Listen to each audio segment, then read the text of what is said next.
Good evening, everyone. Just a small delay due to the internet connection. Now everything looks good to go. Welcome, everyone, to the session on audit, CA final, the Revision Premier League, which started 10 to 11 days back, is going in full swing. And I think everybody is very happy with the revision lectures going on. First, please let me know whether I'm audible to you. Are you able to hear me? Are you able to hear me? Am I audible to all of you? Please respond.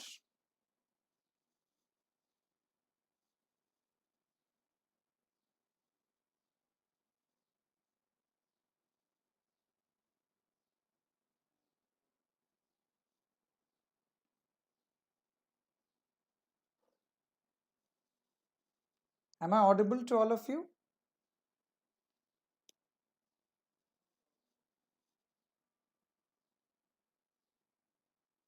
Yeah, I'll just increase my voice a little bit. Yeah. Okay. Is the sound okay? Yes. Is it audible? Okay. Just check your connections, but it looks good to go here. Yeah. So I have increased my volume. It's at full. So please check at your side. If there's anything, please let me know. Yeah.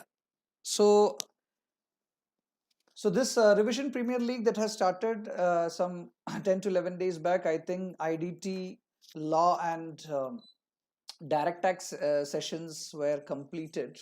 And now I think you are going ahead with the CA final accounts and strategic cost management. And today we start with audit. Now, totally, we have planned for 5 day session on audit. We have 2 hours per day. So totally going to we'll be going to some 10 hours totally. So it's basically a revision that we have planned. A revision Premier League is what it is called as. I'm very happy to be associated with this team because it's a wonderful initiative taken by everyone. So that students are benefited. The situation that the country is going on right now, the pandemic that has affected the world, I think everybody is trying to find some way, some positive things, so that everybody could be help, could get benefited out of it. And some of the lecturers, teachers, they came to me and they said that they have this idea about a Premier League to do revise topics for CA final. And I thought it's a wonderful idea. It's a wonderful idea. It's a wonderful way of doing it. And why not? So anything for the students right now, because we really miss taking class. We really miss teaching the students. So it is very important for us also to be in touch with the students and help them at this situation. So totally 10 hours of session is what we have planned. Today I'll be discussing certain basic standards on auditing, which students generally don't learn. There are a lot of students who don't learn these standards, which are very, very important from the examination perspective. So I want to discuss actually with those standards, those standards which students do not learn. And we will be going through from the examination perspective, we'll be doing some questions. Okay. So whatever standards that we are dealing, I have certain questions with me, around 8 questions that have taken from various RTPs and MTPs. Now, these questions and answers will be available in your Telegram channel, Revision Premier League Telegram channel, where you can access these notes after the class gets over.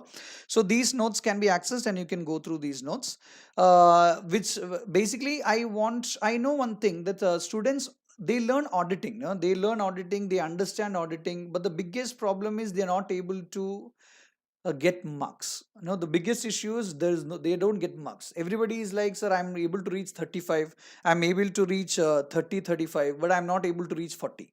Sir, I need to somehow clear the paper. How many of you feel that way? How many of you feel that I just want to clear the paper? Everybody has the fear of not clearing the paper of audit. They want to just somehow get 40 so that the group is cleared.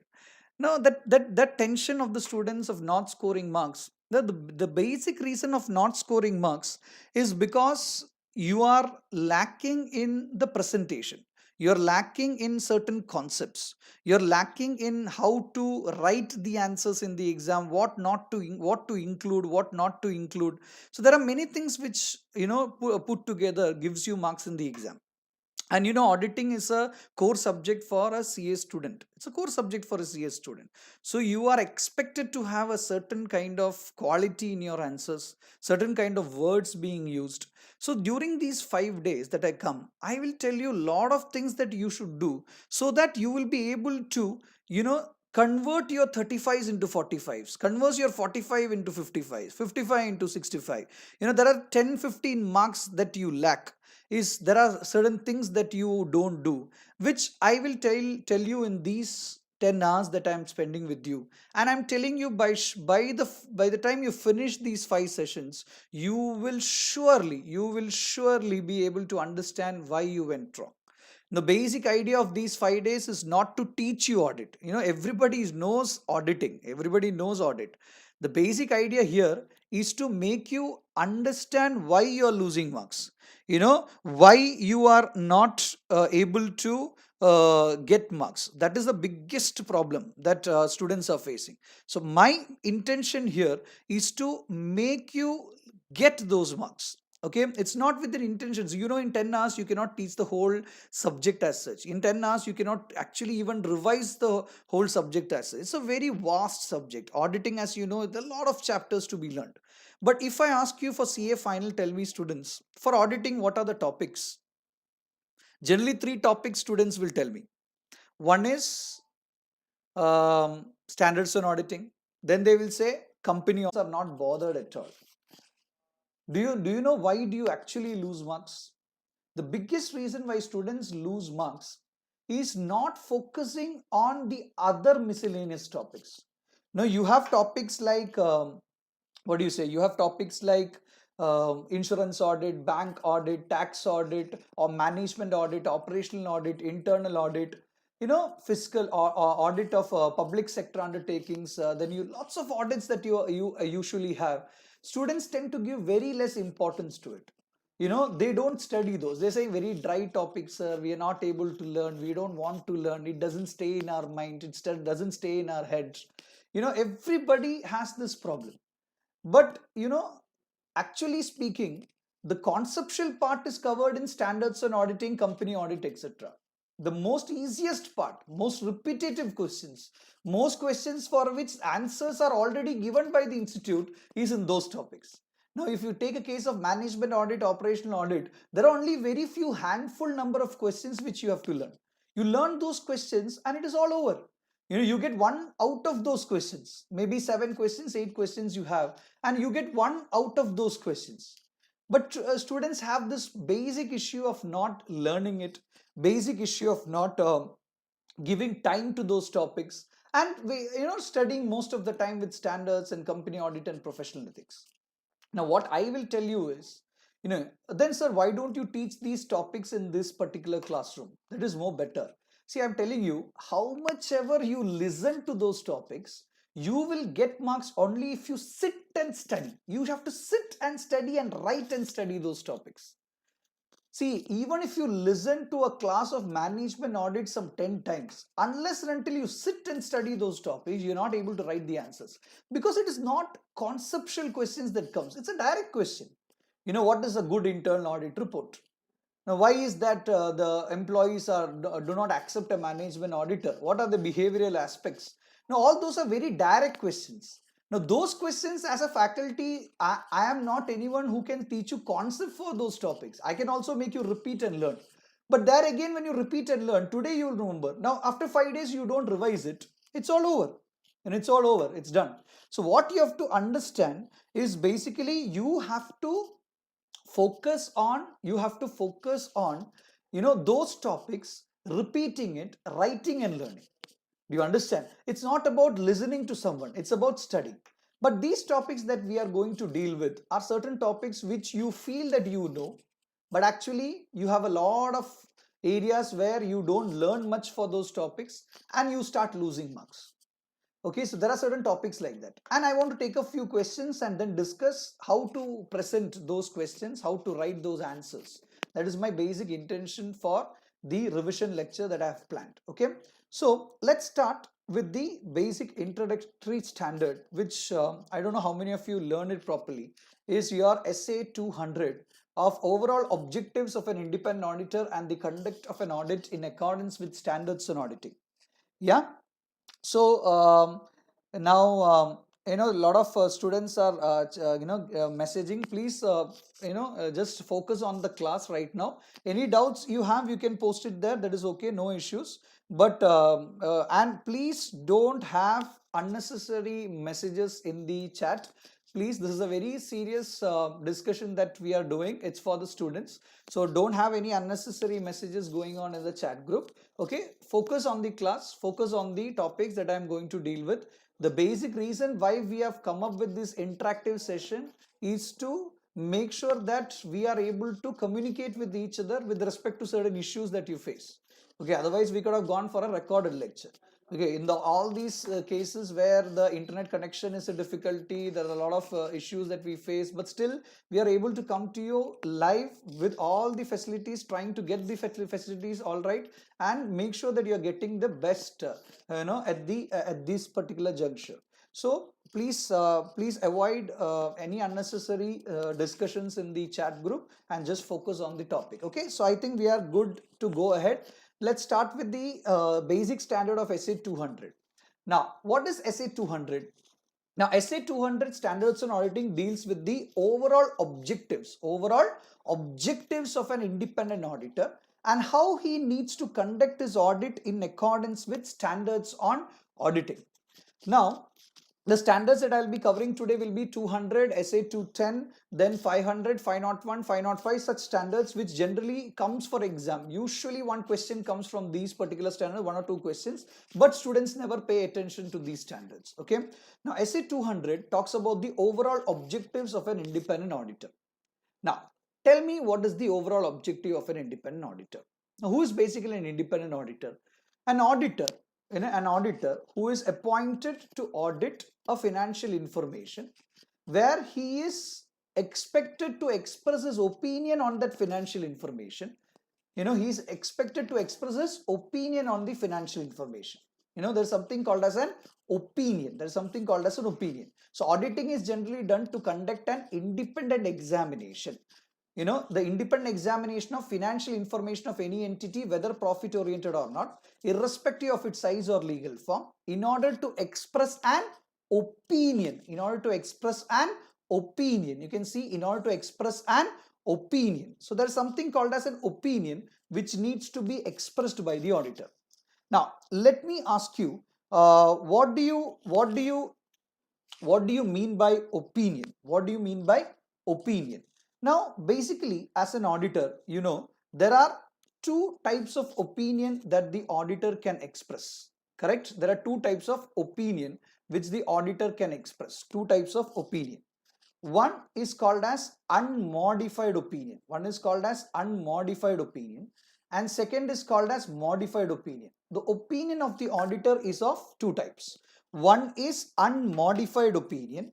Second is modified opinion. So there are two types of opinion. One is unmodified opinion and second is modified opinion. What do you mean by unmodified opinion? Everybody knows this, but still repeat with me. What do you mean by unmodified opinion? When the opinion of the auditor is unqualified. Which means when the financial statements are showing a true and fair view,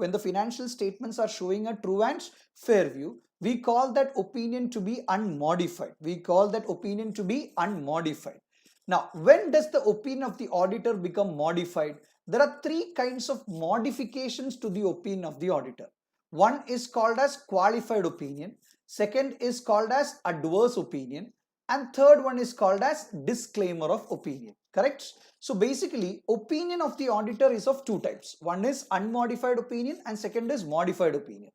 Unmodified opinion means unqualified opinion when it is clean. Yes, when it is, it's there, even clean and modified. Yes, so that is basically unmodified. Financial statements are showing a true and fair view.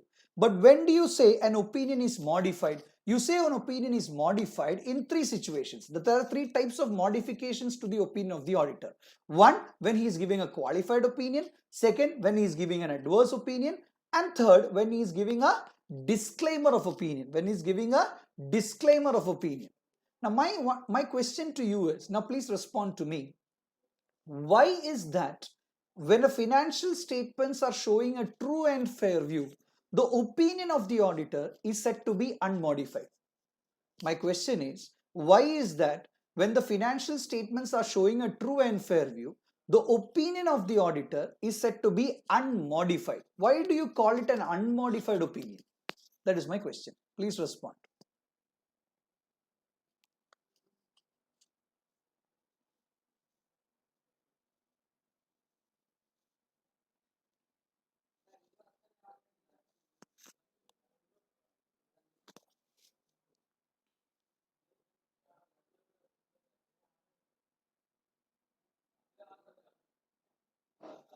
Come on, come on, come on. I need response from the students.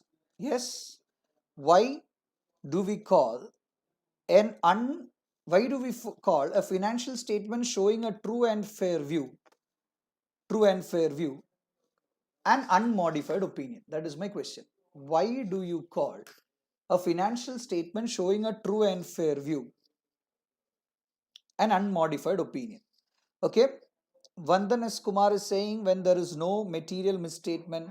Then Naveen says there is no change from the previous year. Priyanka says there is no material misstatement. Rupesh says it is as per the applicable FAR, financial reporting framework. Gokul Pai says section 142. There is no need for modification. Alina. Gautam says there is no need to make any adjustments to the financial statements.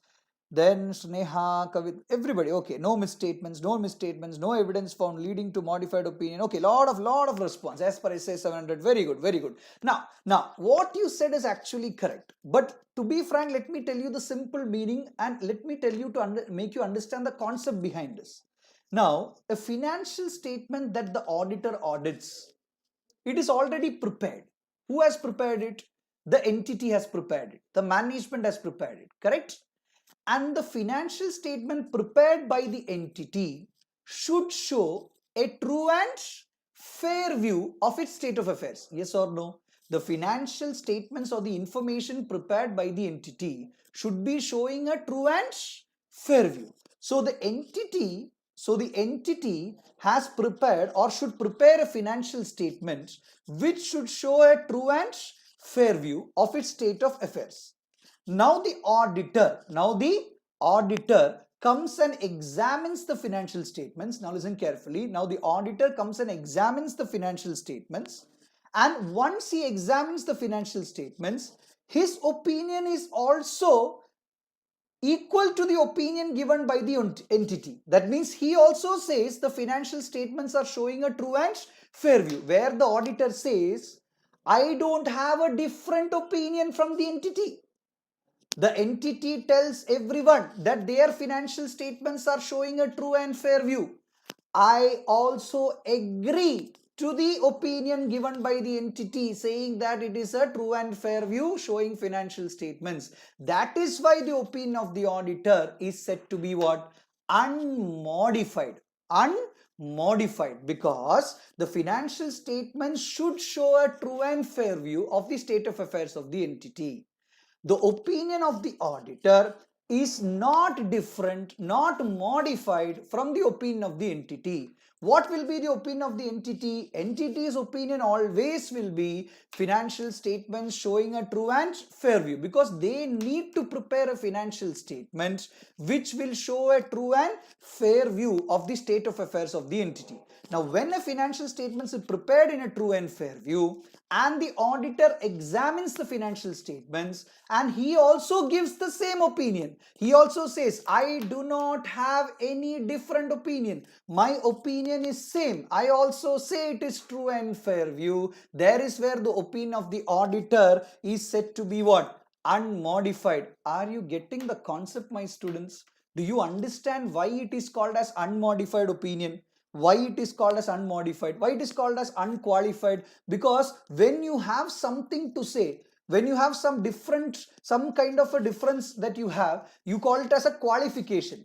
So that is why it is called as qualified opinion there. So when there is nothing to qualify, when everything is true and fair, when the entity says the financial statements are true and fair, and the auditor, come on, and the auditor, after performing his audit procedures and obtaining sufficient and appropriate audit evidence, after performing his audit procedures and obtaining the sufficient and appropriate audit evidence, he comes to the conclusion that the financial statements are showing a true and fair view, is when the opinion of the auditor is said to be what?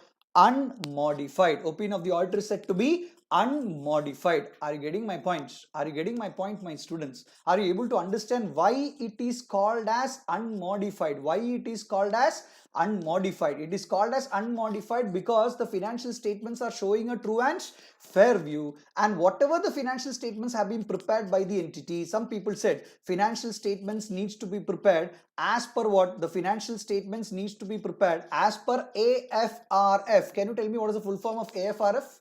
Financial statements need to be prepared as per the AFRF. Can you tell me what is AFRF? Financial statements should be prepared in accordance with the AFRF. What is AFRF? What is AFRF?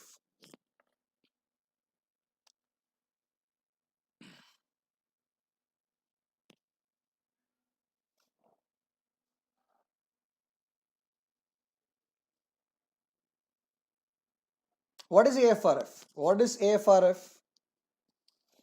AFRS is good. AFRF is applicable financial reporting framework. Good. AFRF is applicable financial reporting framework. So every financial statements, very good, Jaspreet, very good, Gautam, very good, Akhil, very good, good response. Come on, you should be interactive. I'm loving this. This is how you should be. You should be interactive. It should be an interactive session. So the financial statement should be prepared as per the applicable financial reporting framework. So the applicable financial reporting framework is different for every entity depending upon what kind of entity is the legal status, etc. So when the financial statements are prepared in all material respects in accordance with the applicable financial reporting framework, we call that opinion to be a true and fair view, or we call that financial statements to be giving a where the auditor will give an unmodified opinion. Are you getting my point? When the financial statements are prepared in accordance with the applicable financial reporting framework. So every entity will have to prepare its financial statements as per the applicable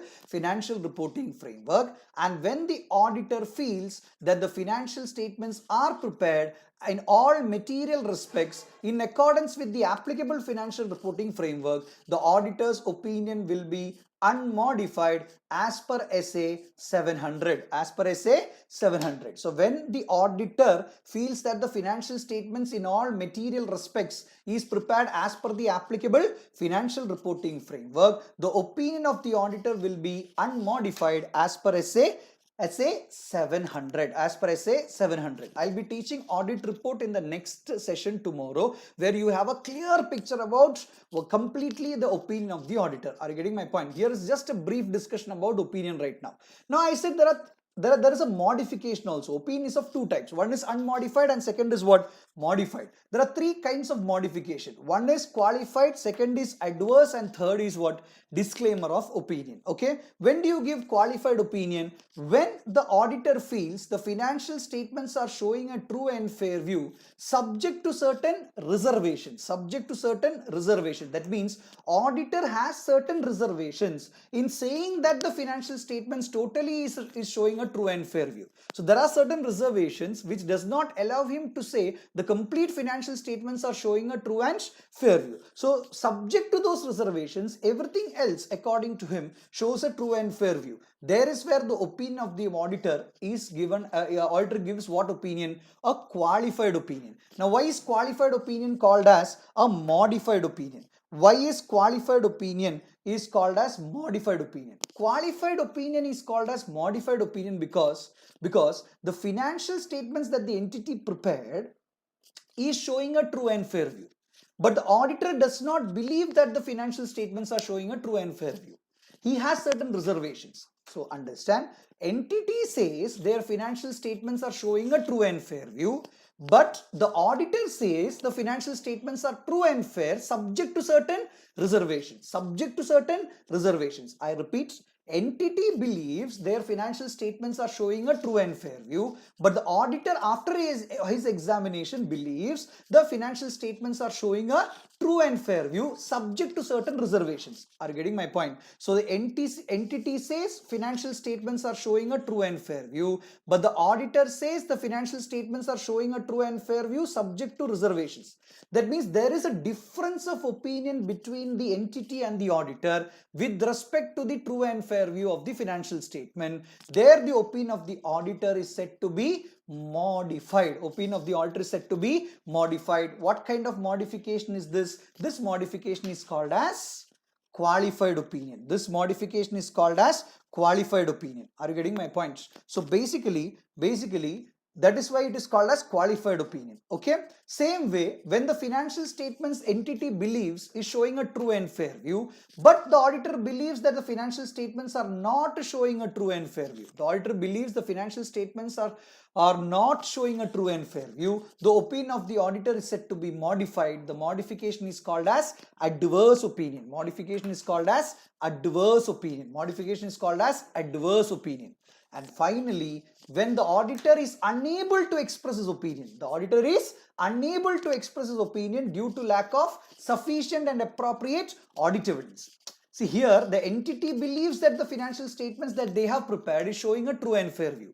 But the auditor is not having sufficient and appropriate audit evidence to give his opinion on whether the financial statements are showing a true and fair view.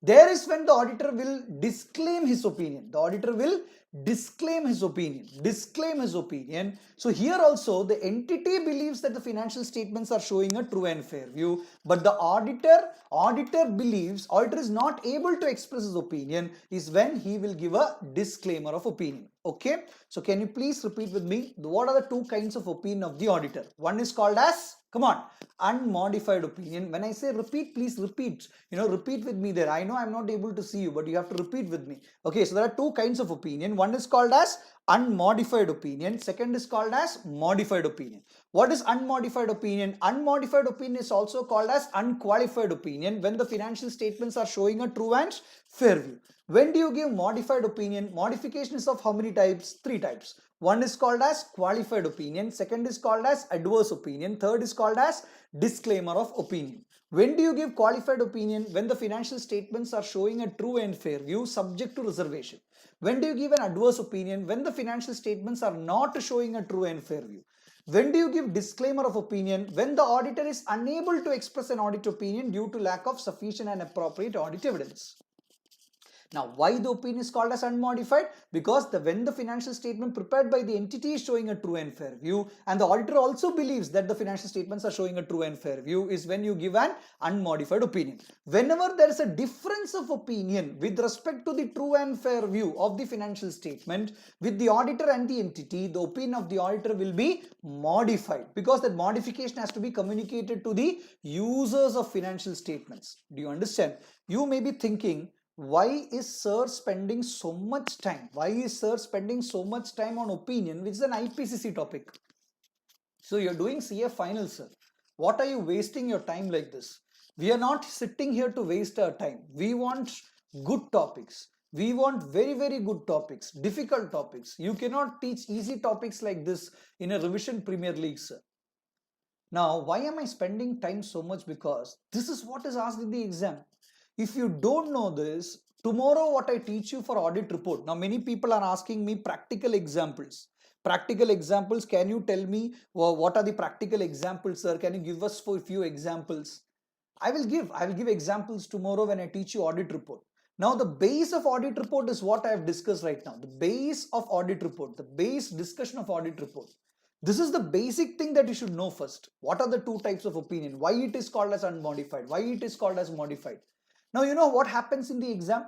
Exam, they will give you a case study. Exam, they will give you a case study. Now, the case study will have some kind of an accounting aspect. Now, it's a simple example. Now, they will tell you the inventory has been recorded at cost.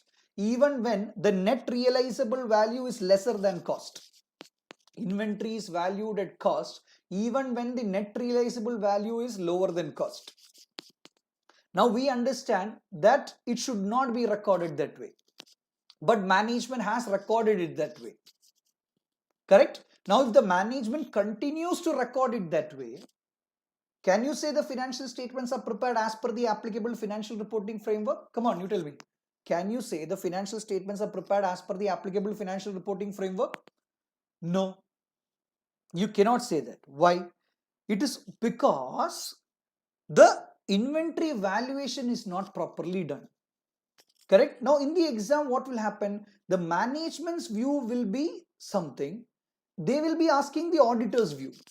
Now if your view and the management's view is the same, you believe what the management saying is correct in the question. Here your opinion is unmodified. Here opinion is unmodified. Now imagine the case study that is given to you gives you a wrong situation, like the inventory valuation. Something, imagine that an amount that is not properly shown in the books of accounts. Some kind of an item is given there which you believe that it is not properly recorded. Now the management has recorded it that way. Now you know that it should not be recorded that way. Now in the answer there is a difference of opinion between the management and the auditor. Now that difference of opinion, your answer will be what opinion? A modified opinion. Now you should know how to modify, whether I should give qualified, adverse or disclaimer. Are you getting my points? Are you getting my points? Are you able to understand why I'm spending time on this? We have spent so much time on this particular topic. Yeah, this particular topic. So what you should do is, I am telling you, please understand the examples for pervasiveness, materiality, all those concepts we'll be dealing tomorrow. See, don't go into materiality, pervasiveness and all right now. Now have this base created with you. Keep your minds very calm. Complete discussion of materiality, pervasiveness, we'll do it tomorrow. Do you understand? But what you should understand basically is the problem. The first you understand what is unmodified, modified. Students are jumping into materiality, pervasiveness means completely affected, materiality means affecting the decision of the users, this, that. I know all those big concepts, everybody knows. The problem is the small concepts, basic things students don't know. Big thing everybody knows. But the problem is, when you don't know such basic things, your answer will not come correct. You will not know the flow of the answer. That is why you are not getting marks. Do you understand? So this is what two kinds of opinion, unmodified and modified opinion. Now, listen. So here the auditor is has to obtain a reasonable assurance whether the financial statements are free from material misstatements due to fraud or error, which enables the auditor to express his opinion. So basically SA 200 requires the auditor to express his opinion on the financial statements. Express his opinion on the financial statements, correct? Now my next question to you is, the auditor has to make sure that the financial statements are free from material misstatements. Free from material misstatements. My students, tell me, what is misstatements? Can you tell me what is a misstatement? Can you please tell me what is a misstatement?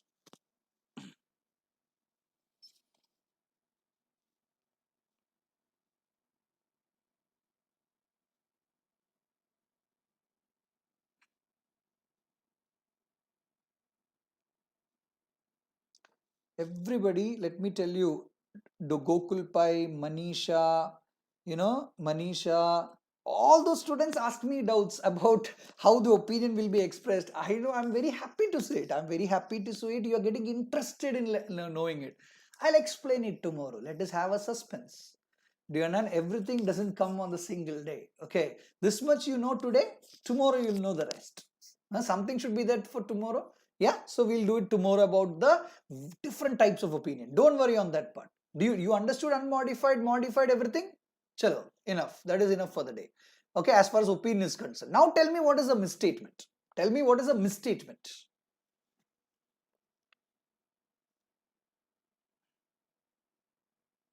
Now Dimple says misstatement due to fraud or error. Then Manisha says what should be and what it is. Akhil says error or omission. Riya Nair says error or mistake in the financial statements. Vani Bhatt says difference between actual and the one stated in the financial statement. Rupesh says something which is not as per the applicable financial reporting framework. Gautam Ramesh due to fraud or error. Interesting. Yeah. Then yeah, so difference between actual stated in the financial statement. Superb, superb. What response? Superb. This is how the class should be. Who says online class is not interesting? Who says online class is not interactive? You have students like this. Any class is interesting. Any class is interactive. You know, it's about the attitude here. Come on, it's about the attitude. It's about the fun that we want to learn. Come on. So what is a misstatement? What is a misstatement? Now, very, very, very good answers that I've got. Very good answers I have got. Now, misstatement, you know, simple meaning. What is the simple meaning of misstatement? A wrong statement. You know, a wrong statement. Now, if I say, Mr. Narendra Modi, if I say, Mr. Narendra Modi is the President of India. Is the President of India. Now, if I say Mr. Narendra Modi is the President of India, is the President of India. Now, this is called as a misstatement. This is called as a misstatement. Why? I think some people are still thinking, what is wrong in this? Correct? No, he's the President of India only. Okay, now he is not the President, he is the Prime Minister of India. He is the Prime Minister of India. Correct? So, mere pyare deshwasiyo, he is the Prime Minister of India. So, I am saying Narendra Modi is the President of India is the statement that I have written here. Okay, but what is the right statement? He is the Prime Minister of India. Yes. Now, when a statement is written wrongly, when you have something different from what it is actually should be written, that difference in the statement is called as what? Misstatement. The difference in the statement is called as misstatement. The difference in the statement is called as misstatement. That means there is an actual statement. He is the Prime Minister of India. You have written a statement called as President of India. Okay. So imagine entity has written, Narendra Modi is the President of India. Correct? And the applicable financial reporting framework says Narendra Modi is the Prime Minister of India. Do you understand? So there is an applicable financial reporting framework, or there is some state right way. Okay, so this is the right one. So here they have written it is the President of India. Now the difference between how they have shown it and how they should have shown it, so that the financial statement becomes as per the applicable financial reporting framework, that difference, my students, is called as misstatement. The difference between how they have shown it and how they should have shown it as per the applicable financial reporting framework is called as a misstatement. It's called as a misstatement. So how it is shown and how it should have been shown as per the applicable financial reporting framework is called as a misstatement. Now let us see, in a financial statement, what all can go wrong? What all can go wrong? In a financial statement, what all can go wrong? 1. Your amount can go wrong. When you prepare a financial statement, what all can go wrong? 1. Your amount can go wrong. Second, your presentation can go wrong. Your presentation can go wrong. Third, your classification can go wrong. And fourth, your disclosure can go wrong. Come on, my LKG students. What is APCD? We have learned ABCD. Today it is APCD.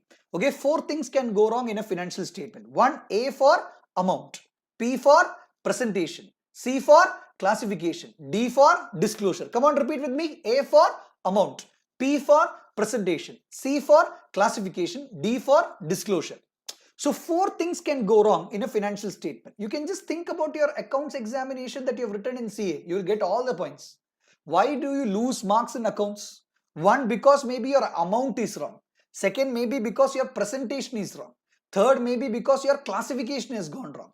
Or maybe because your disclosure has gone wrong. So there are 4 things that can go wrong: amount, presentation, classification, disclosure, APCD. Do you understand? So basically, these 4 things can go wrong in a financial statement. These 4 things can go wrong in a financial statement. Okay, so there is an applicable financial reporting framework. Listen carefully. There is an applicable financial reporting framework which gives you the right amount, the right presentation, right classification, or the right disclosure. So when the entity presents an amount different from how it should have been done, when entity discloses an amount different from how it should have been done, when entity classifies something different from how it should have been done, as per the applicable financial reporting framework, is basically called as a misstatement. Is basically called as a misstatement. Are you getting my point? So there is an applicable financial reporting framework which tells you present it like this, and you present it like this. It says present it like this, you present it like this. Now this difference is called as misstatement. Applicable financial reporting frame tells you present it like this, you present it like this. Now there is a difference. It should have been presented like this, but you have presented only as 1. The amount should have been 3, but it is 1.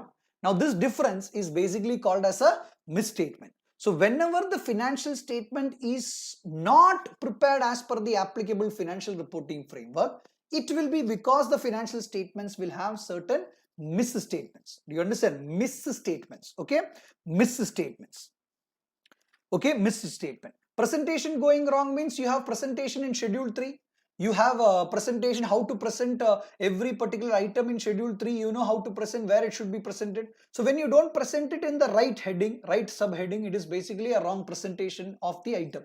Now that is basically wrong presentation. Are you getting able to understand? So basically APCD. Can you repeat what is APCD? Come on students. APCD: A for amount, P for presentation, C for classification, and D for disclosure. So when these 4 things go wrong in a financial statement, we call it as a misstatement. Now these 4 things going wrong in the financial statement could be either intentionally or unintentionally. It could be intentional or unintentional. Correct? It could be intentional or unintentional. When you do something wrong, when you give a wrong statement intentionally, we say the misstatement is due to fraud. When the misstatement is done unintentionally, we say the misstatement is due to error. So when the misstatement is done intentionally, it is going to fraud. When the misstatement is done unintentionally, it is due to error. Do you understand? Fraud or error. So misstatements may be done by the entity either intentionally or it may be done unintentionally. Now why will someone do intentional misstatements? Maybe they want to decrease the profit, they want to increase the profit for taxation purpose. Some amounts may be reduced, increased. That is called as intentional change of an amount. That is an intentional misstatement. What is unintentional misstatement?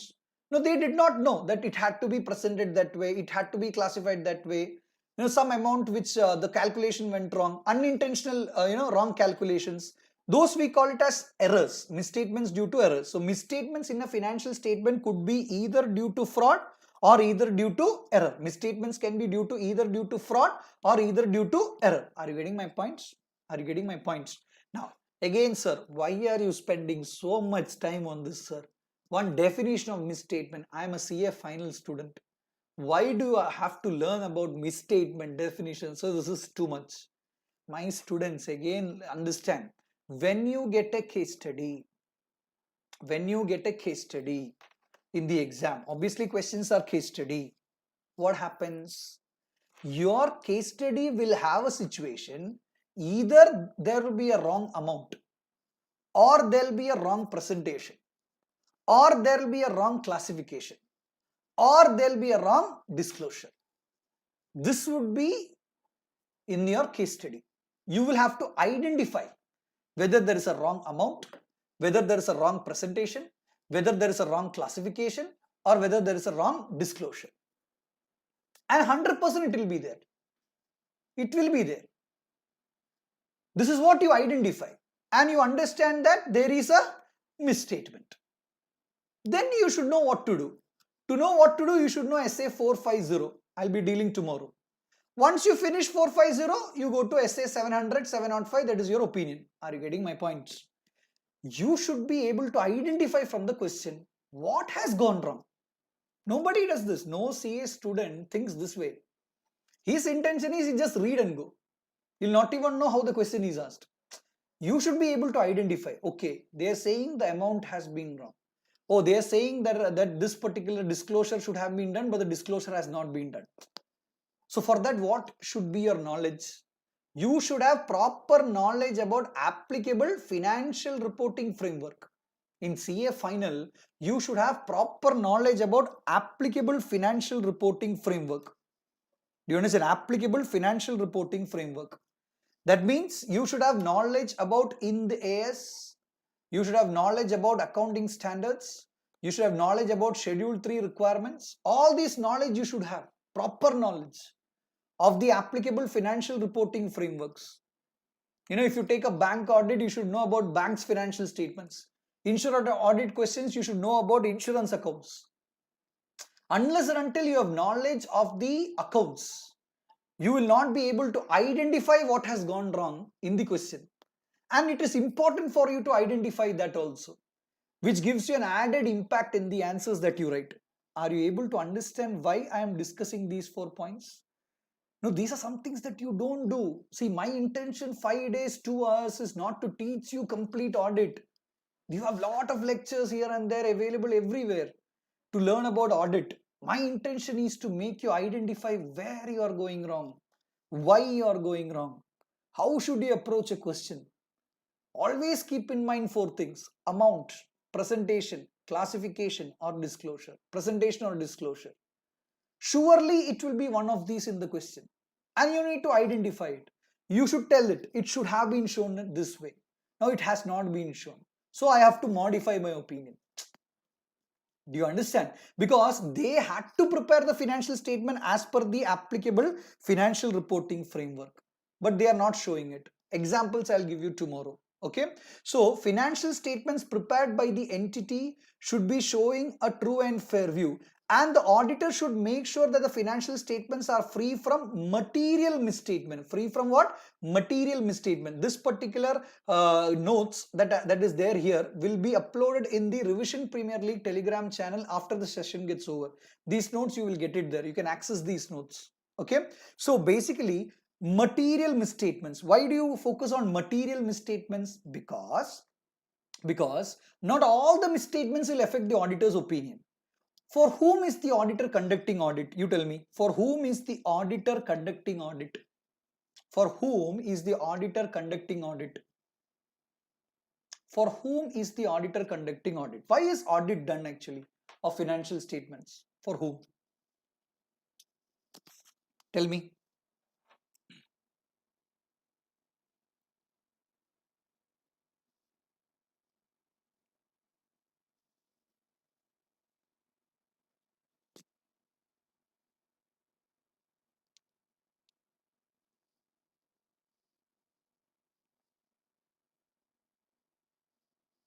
Srilekha says for the users. Akhil says financial users. Shubham says stakeholders. Kashish Arora says management. Ashwini Appan says users, ultimate users, stakeholders, users. So it's basically everybody says users of financial statements. Yes, there are a lot of users of financial statements. Financial statements prepared by the entities used by various people. They are not able to come to the entity and verify the financial statements by themselves. They will not be able to come to the entity and go through the books of accounts, go through the vouchers, bills, etc. So they want someone, an independent person. They want an independent person to come and examine the financial statements for them.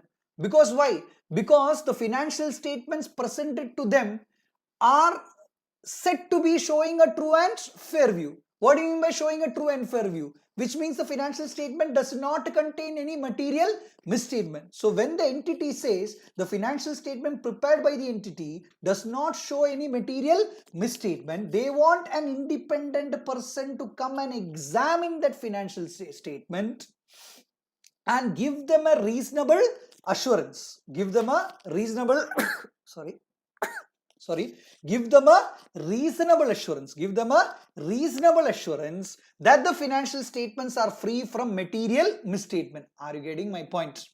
The entity has already prepared a financial statement and they tell the users that the financial statements that they have prepared is showing a true and fair view, which means the financial statement does not contain any material misstatement. Material misstatement means something is said to be material if it affects the decision of the users of financial statements.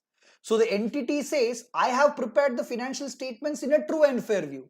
It does not contain any material misstatement. Do you understand? It does not contain any material misstatement that could affect your decision. Now the auditor is appointed, the independent auditor is appointed who will examine the financial statement, and they are expected to give the users a reasonable assurance. What assurance? Reasonable assurance that actually the financial statements are free from material misstatements. The financial statements are free from material misstatements. Are you getting my points? So in case the financial statements are not free from material misstatements, we will have to inform it to the users. And that is when the financial statements opinion of the auditor becomes dash. When the financial statements are not contains material misstatements is when the financial statement, the opinion of the auditor will become dash. Opinion of the auditor will become dash. Tell me.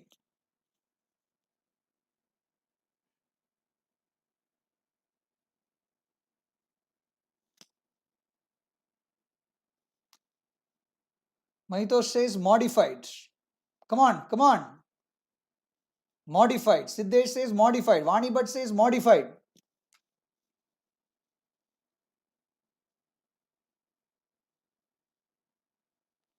Shubham modified. Modified. So you have understood the concept. Do you understand? So when the question, now let us come to the question point of view. So when the question, the case study that is given to you, okay, the case study that is given to you, it will give you a situation, and that situation you may have a wrong amount, wrong presentation, wrong classification, or wrong disclosure. Now if there is a wrong amount, presentation, classification, disclosure, you cannot say the financial statements are free from material misstatement. There is when your opinion will become what? Modified. How do you modify it? We'll see later. Okay, so our reasonable assurance is on whether the financial statements are free from material misstatement. Free from material misstatement. Are you getting my point? Material misstatement. Now, listen. Now there's a word called as reasonable assurance. What? Reasonable assurance. Reasonable assurance. Now students, tell me, what is this reasonable assurance? What is this reasonable assurance? Reasonable assurance. What is reasonable assurance? Is it absolute assurance? Is reasonable assurance equal to absolute assurance? Is it absolute assurance? Is reasonable assurance absolute assurance? Is it an absolute assurance?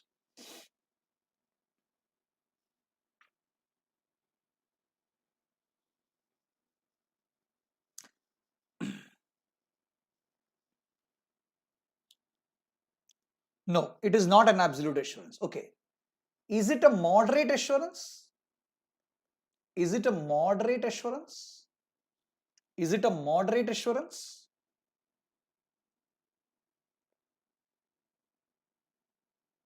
Is it a moderate assurance or is it a high assurance? High level assurance.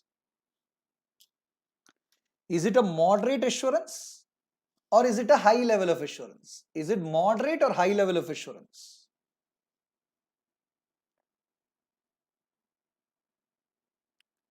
Is it a moderate level of assurance or a high level of assurance? Okay, many people are saying maybe moderate, high. Now let me tell you, please understand my students, it is very good. It is not moderate level of assurance, it is a high level of assurance. Reasonable assurance is a high level of assurance, but not absolute assurance.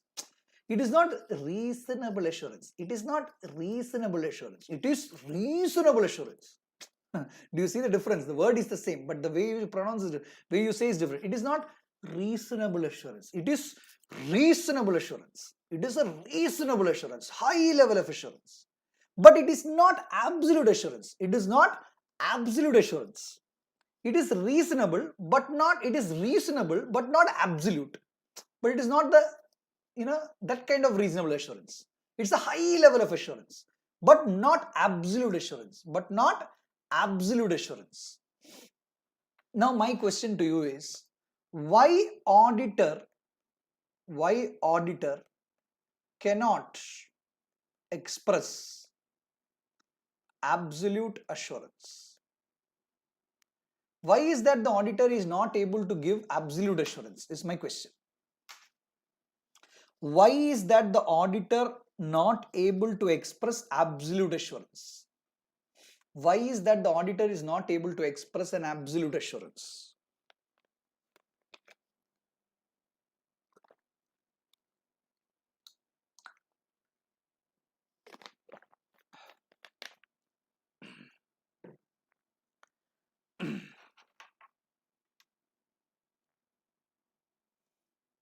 Due to, Pranesh says, due to limitations of audit, Mahitosh, everybody, inherent risk, or somebody says inherent risk, inherent limitation.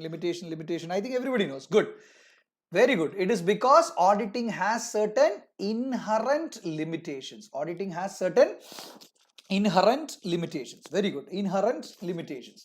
Because of the inherent limitations of audit, the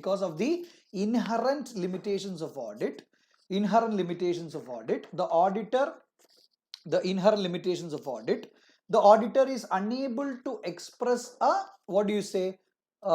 give a absolute assurance. Now, inherent limitations are very simple topic which I think you can easily go through and understand. Basically, it is nature of financial reporting, nature of audit procedures, time and cost. To balance between time and cost. So, nature and financial reporting, nature of audit procedures, and time and cost. These are the three inherent limitations of auditor. CA final, it can be asked. Okay, nature of financial reporting, nature of audit procedures, and time and cost. And there are some other limitations also. It's a very simple thing that you can learn. Okay, so there are certain limitations that the auditor faces. Due to these inherent limitations, his assurance cannot be absolute. His assurance can be only reasonable assurance. Good. Okay, so this is what we have learned regarding this assurance and all that. Now listen carefully. Now you all know there are standards, audit evidence related standards, which I want to discuss. Because to express an opinion, auditor needs to obtain sufficient and appropriate audit evidence. To express an opinion, auditor needs to obtain sufficient and appropriate audit evidence. Correct? To express an opinion, auditor needs to obtain sufficient and appropriate audit evidence. Okay, buffering. Yeah, there could be some internet connection issues if it is raining too much. But please, this video will be available. The video will be saved. So in case you miss out on few topics here and there, you can go through later and just listen to it. Okay. So because see, whatever possible through live should be done live. Because students, interaction. See how many students are responding, how many students are giving me the answers. Now that response is what makes these interactive sessions very, very useful. Yes, fine. Now, audit evidence, very, very important topic. And evidence must be dash and dash. The audit evidence must be dash and dash. Audit evidence must be dash and dash. Audit evidence must be dash and dash. It must be sufficient and appropriate. Audit evidence must be sufficient and appropriate. Correct? It must be sufficient and appropriate. Now, there are various methods to obtain audit evidence. You know this properly, I know. These methods to obtain audit evidence. What are these methods? One is inspection. Then I usually say inquiry. Then you have external confirmation, observation, recalculation, reperformance, analytical procedures. 7 methods to obtain audit evidence. What are the 7 methods to or procedures to obtain audit evidence? Come on, tell me. First one is inspection. Second is inquiry. Third is confirmation, observation, recalculation, reperformance, analytical procedures. Inspection, inquiry, confirmation, observation, recalculation, reperformance, analytical procedures. Correct? Inspection, inquiry, confirmation, observation, recalculation, reperformance, analytical procedures. Inspection, inquiry, confirmation, observation, recalculation, reperformance, analytical procedures. Sir, what is this, sir? This is again IPCC topic, sir. Why do we have to learn this, sir? We are CA final students, sir. Give us some tough topics. Now let me tell you something. This has to be applied in most of your answers. Most of your answers. Which students don't understand the basics which has to be applied in the exam. Now you get questions in the exam saying, how will the auditor obtain evidence on this? What will the auditor do to obtain evidence on this? Now wherever the question is, as an auditor, what will you do? How will you obtain the evidence? What the auditor should do in this situation? Understand totally the auditor, what he will do, he will perform audit procedures and he needs to obtain sufficient and appropriate audit evidence. And understand there are only 7 methods to obtain audit evidence. That means your answer will be restricted to these 7 methods. Your answer will be restricted to these 7 methods. Are you getting my point? Your answer will be restricted to these 7 methods. Question may be different, but your answer will be restricted to these 7 methods. See, the problem is students are not able to understand this point. They feel this is IPCC. Why should I learn this? I know this is IPCC, but have you ever written your answers based on these 7 methods is my question. When you get a question, as an auditor, what will you do? Have you written the answer based on these 7 methods?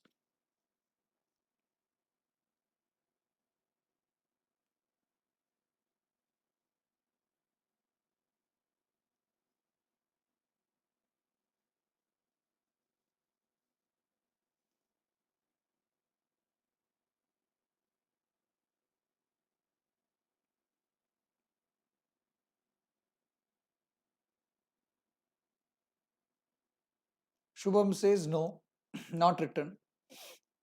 Do you write the answers using these 7 methods? For example, if the question is like this, now you see questions come like this, no? Read this question here, everyone. Now, during the course of audit of Moon Limited, the auditor received some of the confirmation of the balances of trade payables. So you understand auditor has used which method here? External confirmation. Auditor has used which method here? External confirmation. And they are saying received some confirmation of balances of trade payable. So balances means he is focusing on the amount. He is focusing on the amount outstanding in the balance sheet through negative confirmation request. In the list of trade payables, there are number of trade payables of small balances except one outstanding 25 lakhs for which no confirmation of credit balance is received. Comment with respect to standards on auditing. Now when you read this question, you understand this is a question with respect to SA 505, that is external confirmation. The method auditor has tried to use is external confirmation. He is focusing on the amount. Do you understand? This is how you have to read every question. Every question that is given here, most of the questions will deal when it's a case study type of question, it will be regarding what is being done, what is that has gone wrong. Do you understand? So when you read this, what will you do? How will you deal with this situation?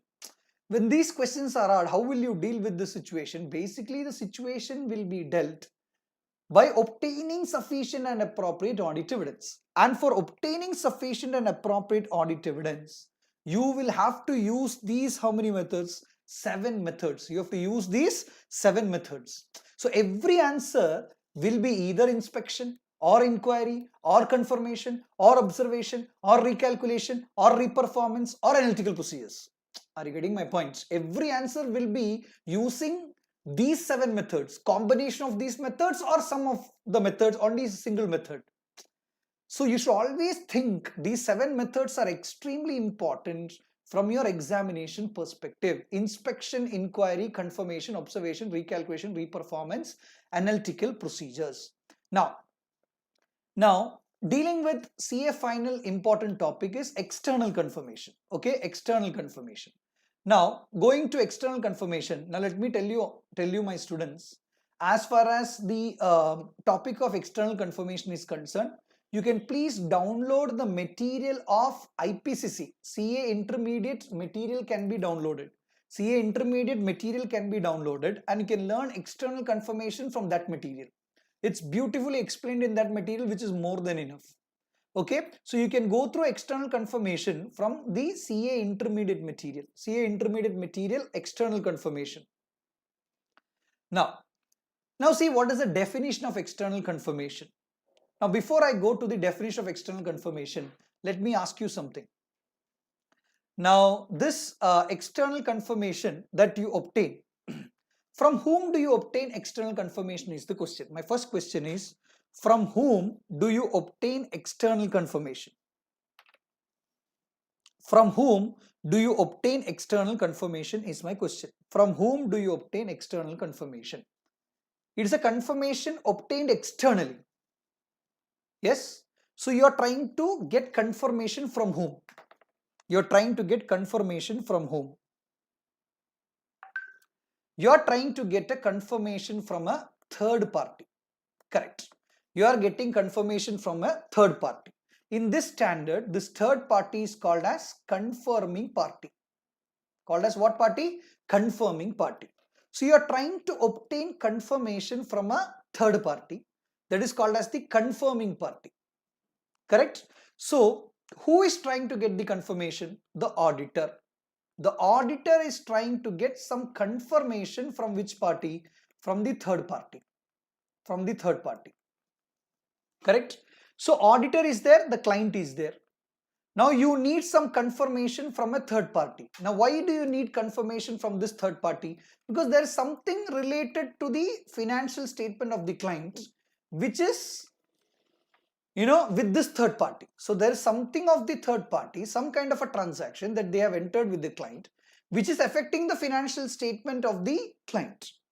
So as you are the auditor of the client who is auditing the financial statement of the client, and you need sufficient and appropriate audit evidence of that particular item in the financial statement, you are trying to obtain the evidence from the third party. Now my question to you is, now why don't the auditor inform the client that he needs that information from the third party, and the client can get the information from the third party and provide it to the auditor? In this situation also, will it be called as external confirmation?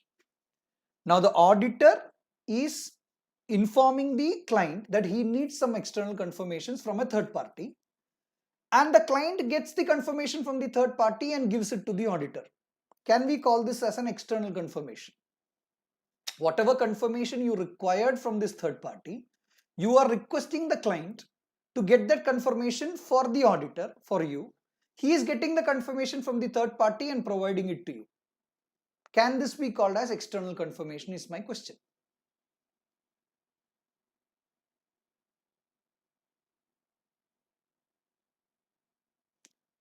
Srilekha, Ramya, Ashwini, Ranjan, Kashish, and Arjun, Manasi, everybody says no. Everybody says no. Correct. What you have to understand is the biggest point in external confirmation lies in the definition. It says external confirmation may be defined as an audit evidence which is obtained as a direct written response. Obtained as a direct written response to the auditor from a third party. To the auditor from a third party. So here the third party is directly responding to the auditor. Now, is it enough that the auditor calls him and speaks to him and third party directly speaks to the auditor? No, it is not oral. It is a direct written response. It is a direct written response to the auditor from a third party. It could be in paper form or electronic form or any other medium. Are you getting my point? External confirmation may be defined as an audit evidence obtained as a direct written response. Direct written response. The biggest reliability of this evidence is when the third party directly gives the response to the auditor. See, the moment the client is involved, the reliability will reduce.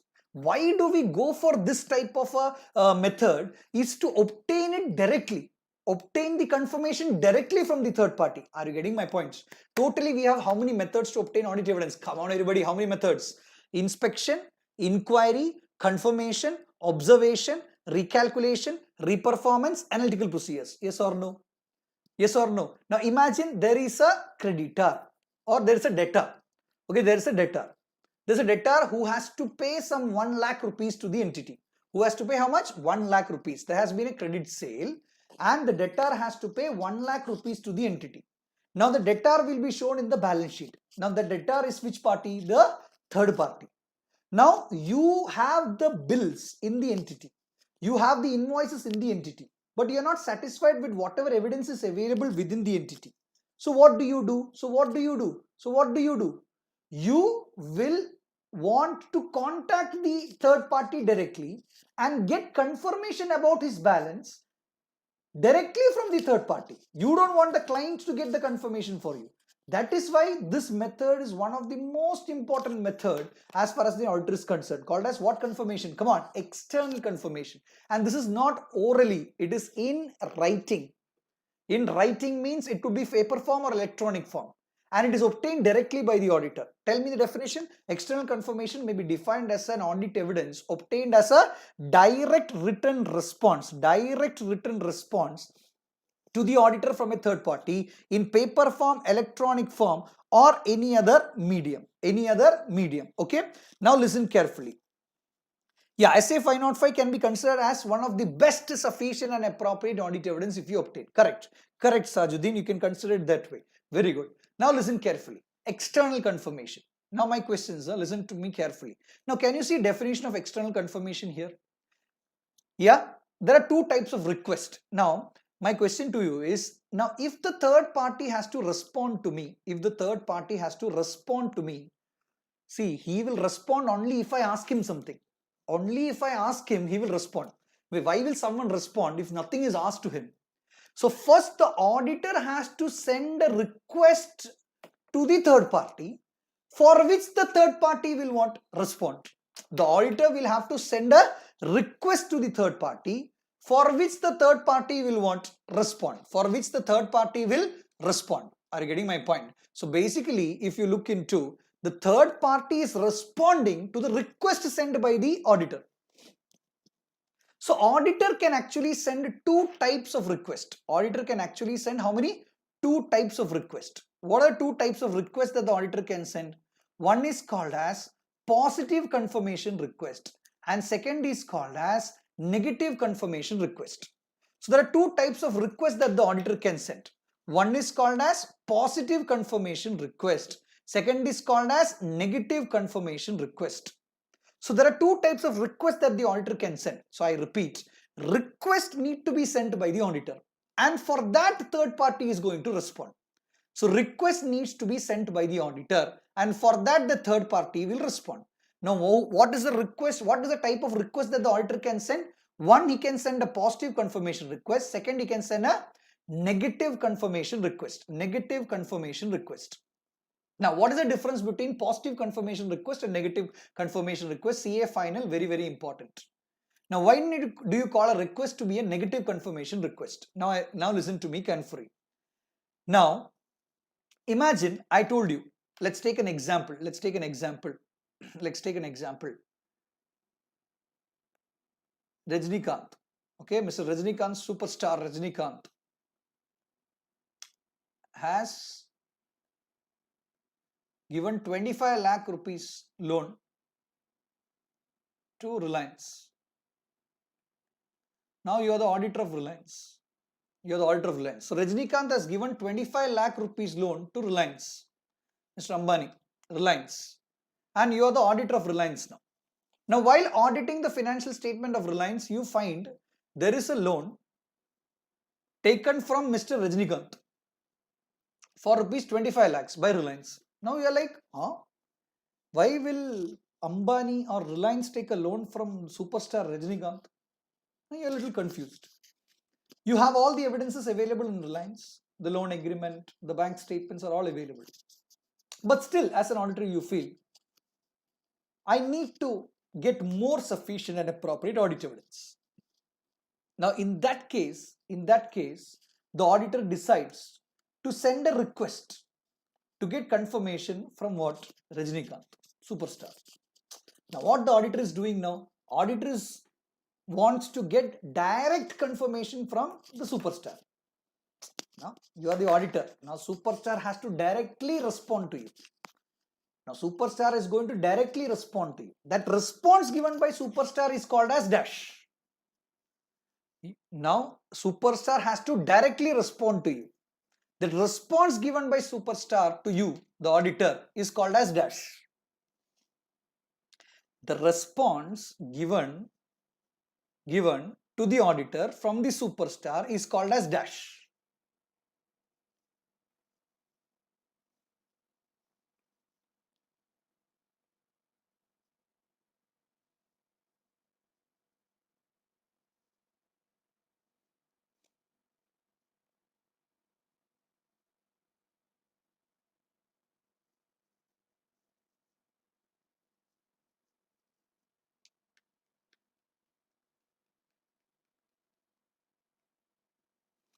Sharanya says external confirmation. Srileka says positive confirmation. Komal says positive confirmation. Sajuddin says direct confirmation. Shubham says positive confirmation. Ashwini says external confirmation. Mahito says confirmation. Anjali direct confirmation. Dimple external confirmation, positive confirmation. Okay, so there are a lot of confusions. Positive, external, positive, external. See, the response that the superstar gives to you is basically called as external confirmation. It is called as external confirmation. That response is called as external confirmation. Are you getting my points? Now, to get that external confirmation, we will be sending a request to the superstar. That request can be either positive confirmation request or what? Negative confirmation request. Are you getting my point? Response is external confirmation. We are now learning the request sent by the auditor. So request could be either positive confirmation request or negative confirmation request. Positive confirmation request or negative confirmation request. Okay, now imagine as an auditor, we send Mr. Rajnikant a request saying, Mr. Superstar, Rajni sir, you have given loan of rupees 25 lakhs to Reliance. Please reply to me if you disagree. Please reply to me if you disagree with this information. Please reply to me if you disagree with the information. Please reply to me if you disagree with the information. Now, this type of request is called as dash. I send a request to Mr. Rajnikant, superstar. I tell him, you have taken a loan of 25, you have given a loan of 25 lakh to a Reliance company. You respond to me if you disagree with the information. You respond to me if you disagree with the information. You respond only if you disagree with the information. Now, this is called as what type of request?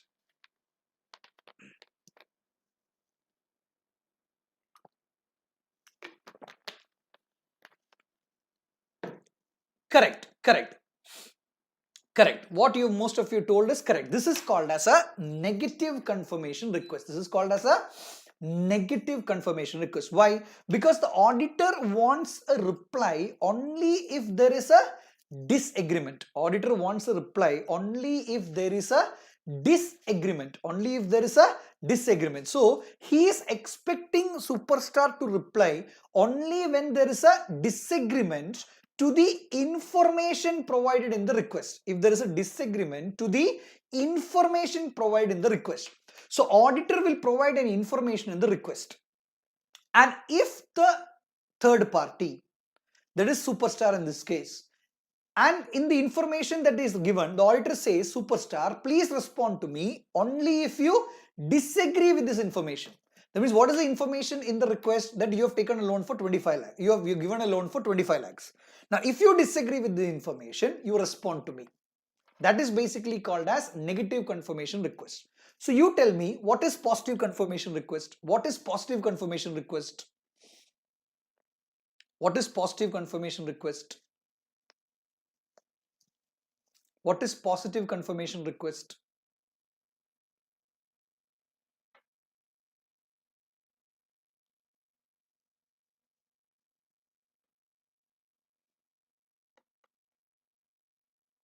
Sajuddin, what is the purpose of asking negative confirmation request when it's easy to get positive? I'll tell you.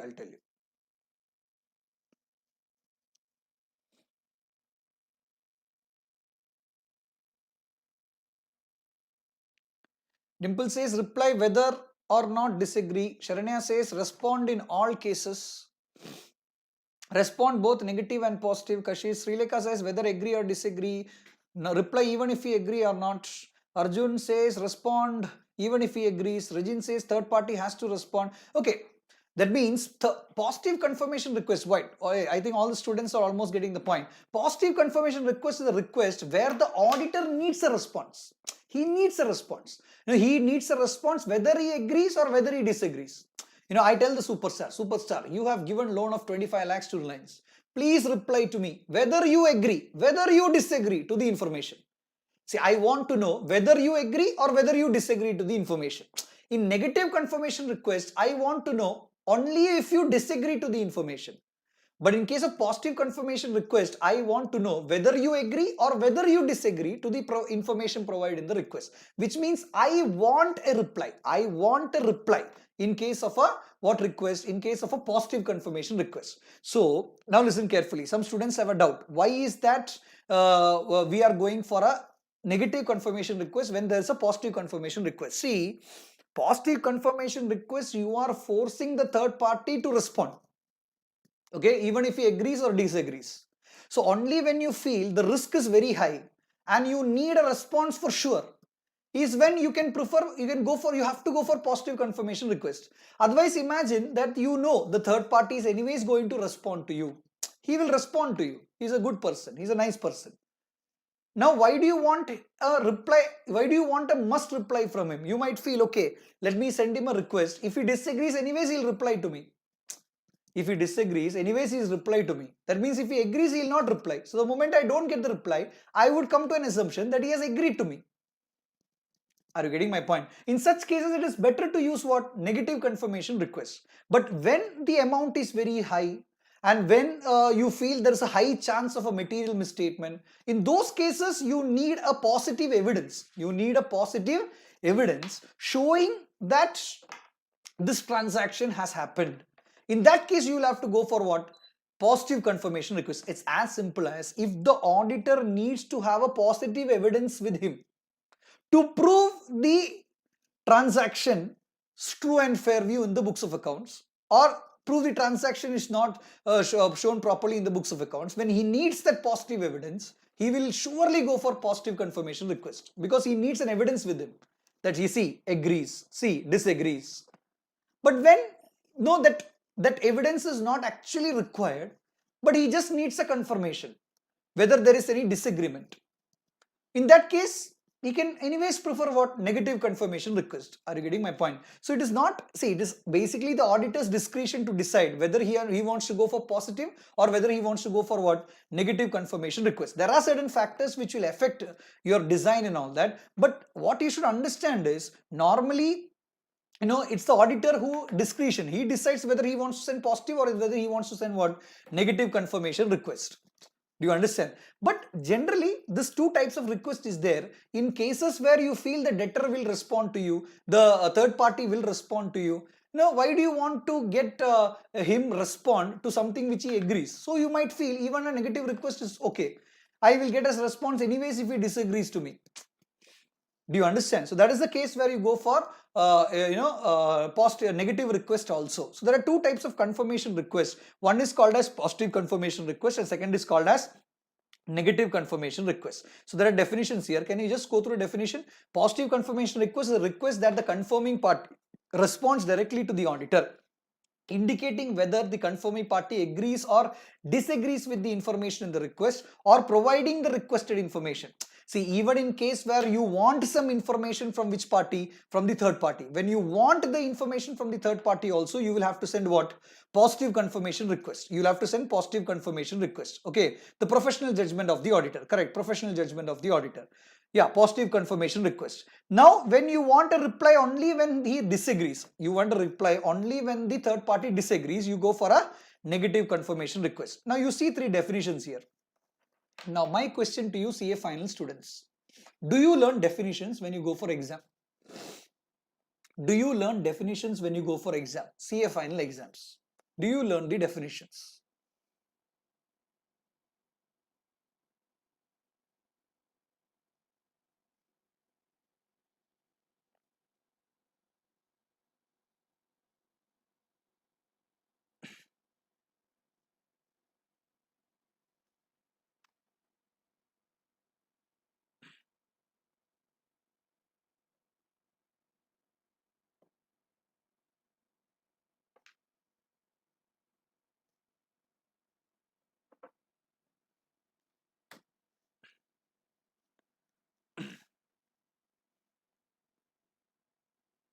Now, let me be very frank to you, my students. Definitions extremely important. See, the moment you get a question on external confirmation, you will have to write the definition there in the answer. Okay, I'll give you a very easiest method to do this. Okay, easiest method to do this. Take a separate notebook. Take a separate notebook, a 100-page notebook. And in that 100-page notebook, what you do is, you give the heading definitions. Write all the definitions that you are learning in auditing in that single book. Write all the definitions in that single book. I'm telling you, please do this. It's very, very important. All the definitions. Whenever you come across a definition in auditing, you write it in that book and keep. Every definition in the subject. Let it be in one place. I'm telling you, my students, at least in some 6 or 7 questions, you might have to write some definitions. It might carry even half mark. It might carry even half mark. 8 questions, half mark. How many marks? 4 marks. This is your difference between 36 and 40. This is the difference between 36 and 40. This is the difference between 38 and 42. This is the difference between 196 and 200. Do you understand?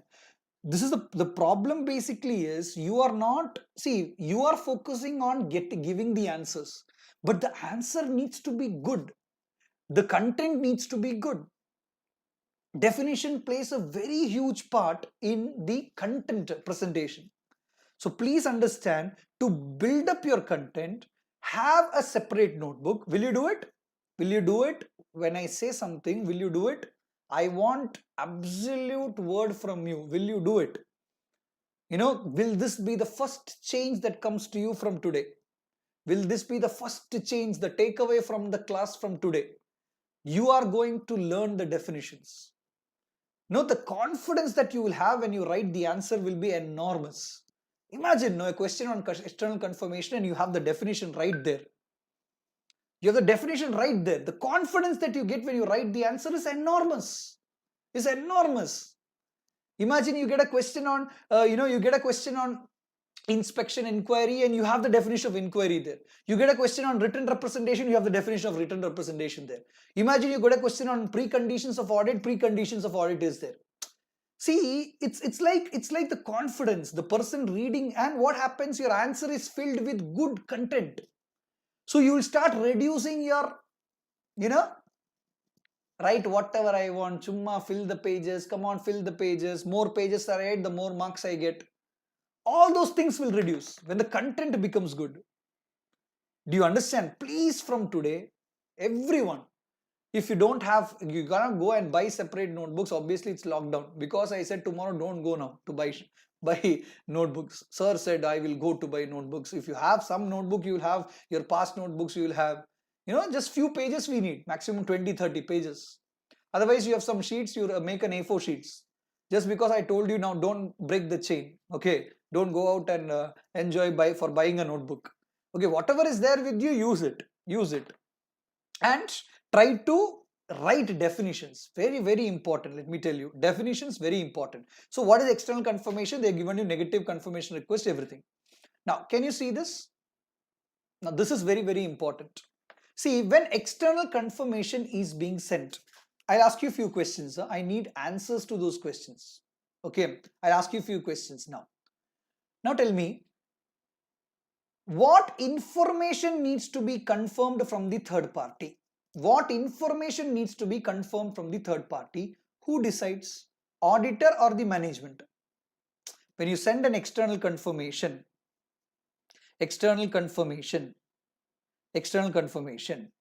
me what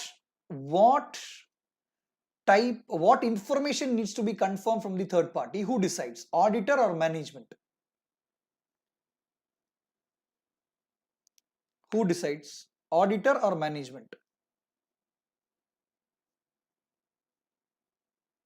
Auditor? Yes. Second. Now next, to whom the confirmation needs to be sent? Who decides? To whom the confirmation needs to be sent? Who decides?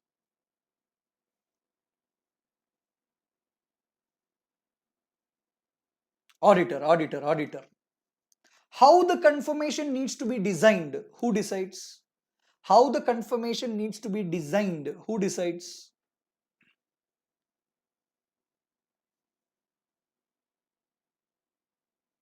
Auditor, everything auditor.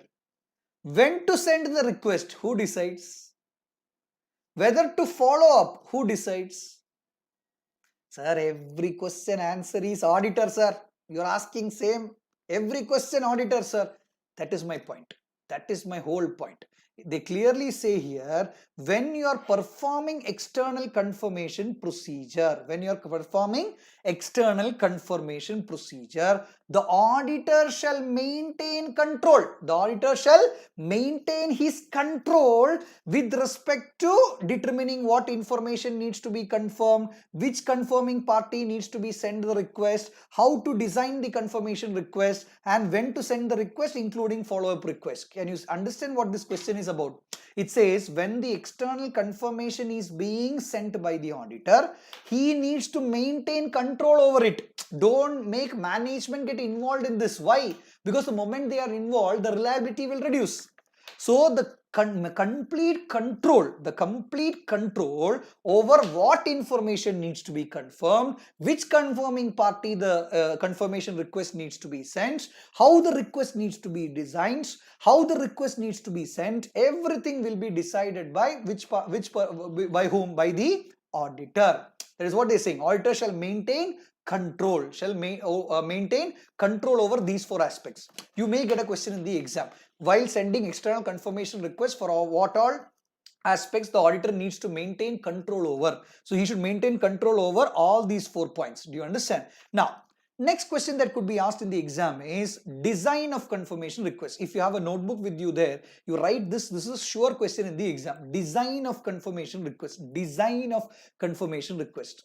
Now, design of confirmation requests, what are the factors? What are the factors to be considered while designing the confirmation request? What are the factors to be considered while designing the confirmation request? Okay, what are the factors to be considered while designing the confirmation request? First factors means basically what is the meaning of this question? When the auditor is designing a confirmation request, that is either when he is designing a positive request or a negative request, there are certain factors which affect his decision.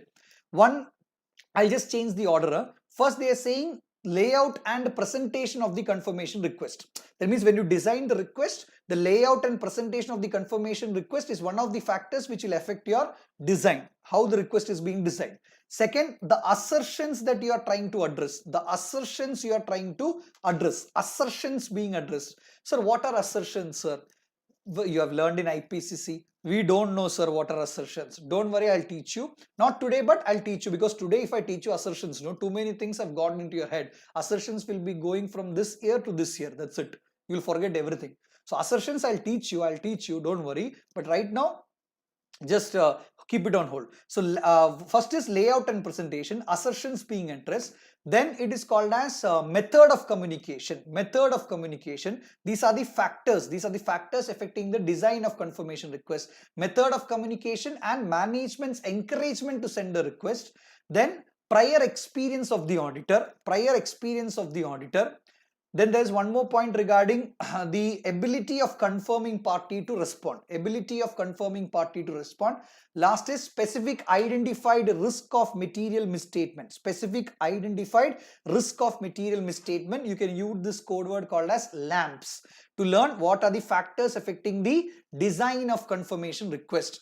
That means what layout and presentation that you are planning to keep, what the ability of the confirming party to respond, then assertions that is being addressed through this request, what is the method of communication that you are going to use, method of communication that you are going to use, do you understand? Then management authorization, whether you have received management encouragement, prior experience of the auditor, and last one is specific identified risk of material misstatement. Anjali, I can understand you're not able to view the notes properly. Tomorrow I will address this issue. Okay, tomorrow I'll address this issue. Of this clarity regarding the notes that you are seeing. Okay, I'll just work on it. Tomorrow you will see a better clarity of the screen that you see right now. Okay, surely I'll do it that. Okay, so it is layout and presentation, assertions being addressed, ability of confirming party to respond, management's authorization, then basically management's encouragement, prior experience of the auditor, and specific identified risk of material misstatement. I'll explain. What do you mean by specific identified risk of material misstatement? I'll give you very simple examples. Okay, I'll explain. Now let me ask you something. If imagine that you are going to send a request to a debtor, you are designing a request to a debtor, okay, and you feel, the auditor feels that this debtor, in this debtor there could be a material misstatement. In this debtor there could be a material misstatement. Okay, you are sending a request to a debtor. You feel that in this debtor there could be a material misstatement. You tell me, my students, when you design the request, will you design positive request or negative request? Design positive request or negative request? Specific identified risk of material misstatement. If you believe there is a chance of a material misstatement, you will go for a positive request or a negative request?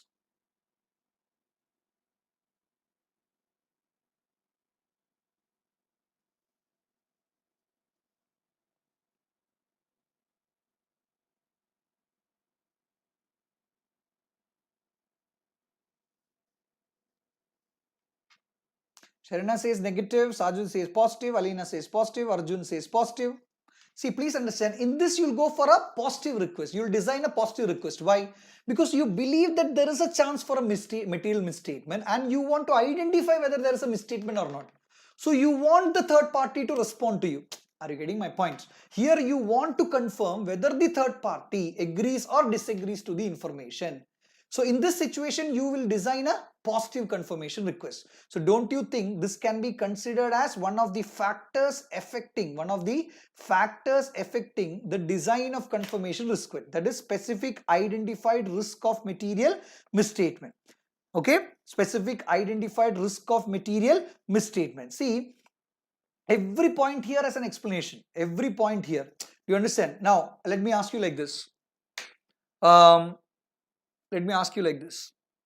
Now, in the prior experience of the auditor, he knows there is a debtor who will respond to him. In the prior experience of the auditor, he knows there is a debtor who usually responds to him. He will respond. Here, when you design the request, can you go for a negative confirmation request? When you design the request, can you go for a negative confirmation request? You know that he will respond. You know that he will respond. Your prior experience says that the debtor will respond to you. Can you go for a negative confirmation request?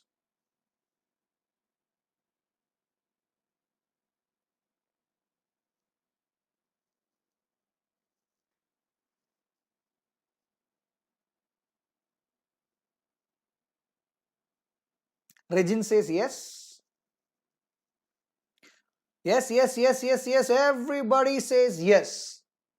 Now, don't you think that prior experience was one of the factors that affected your design of confirmation request?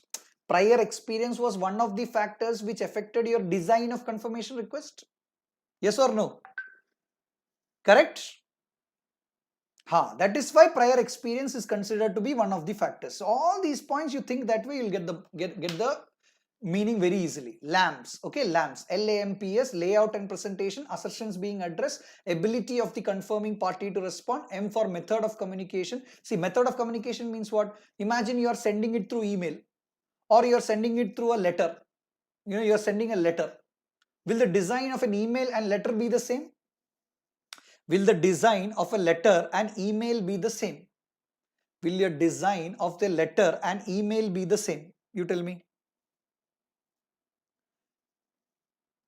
Design of letter and email be the same?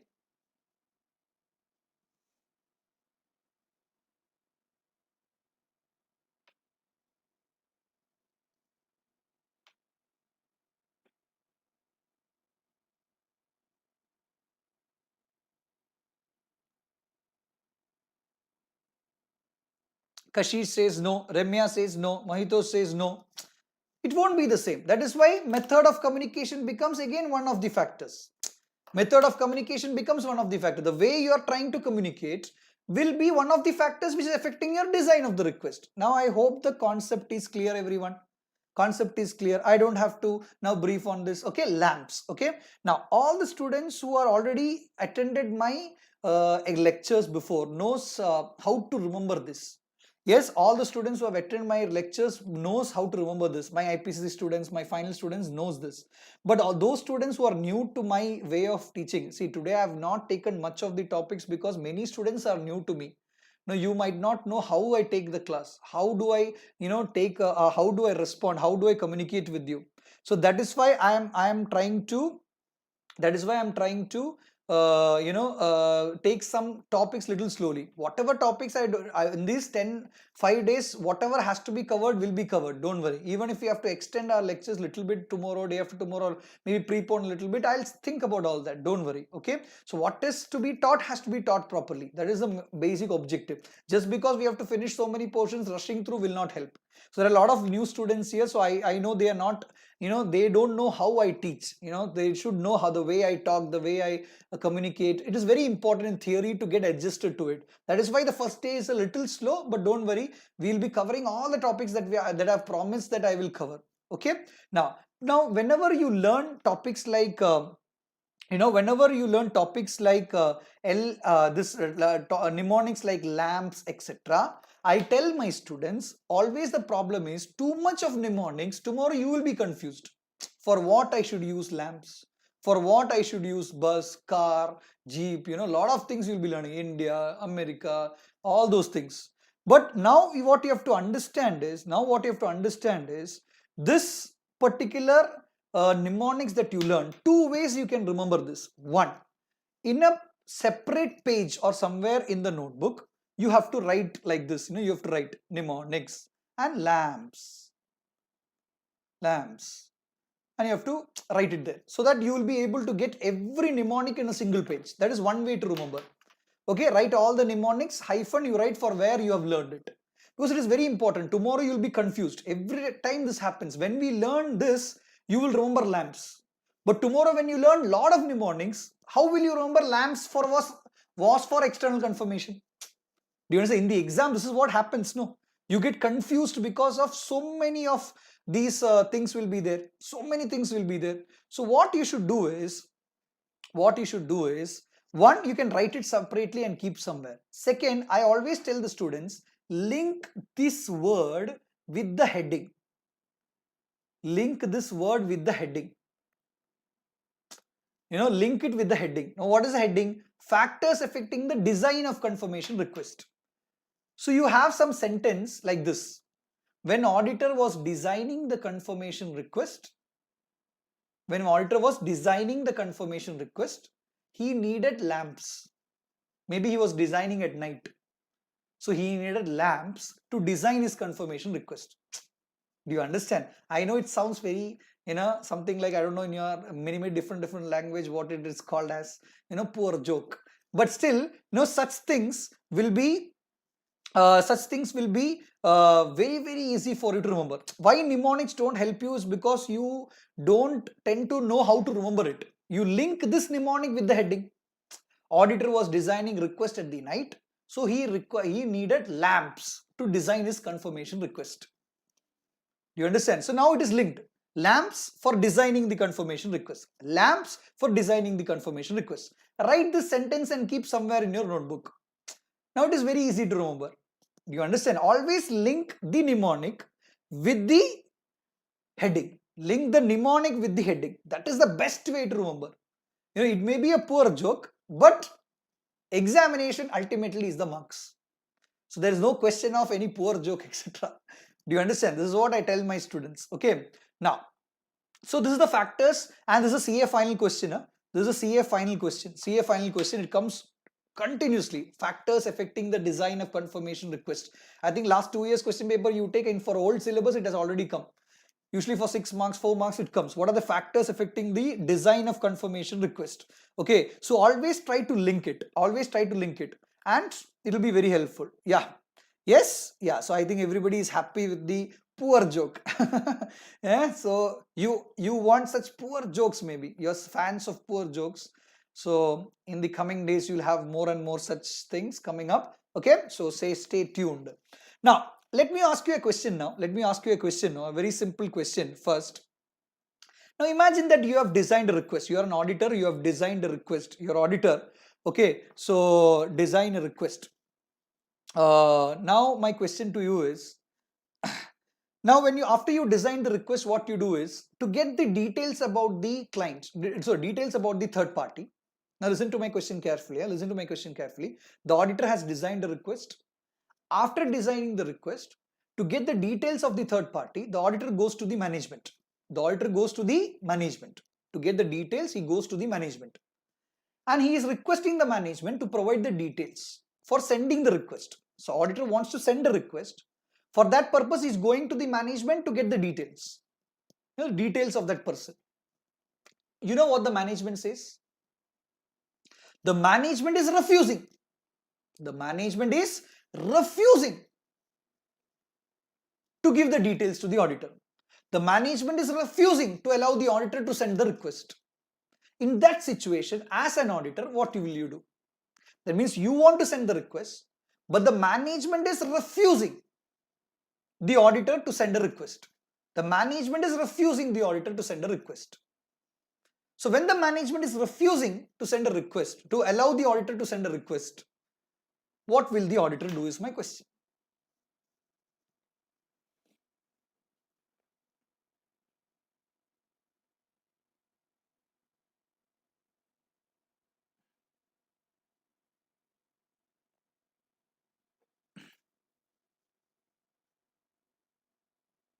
Srilekha says additional procedures are applied.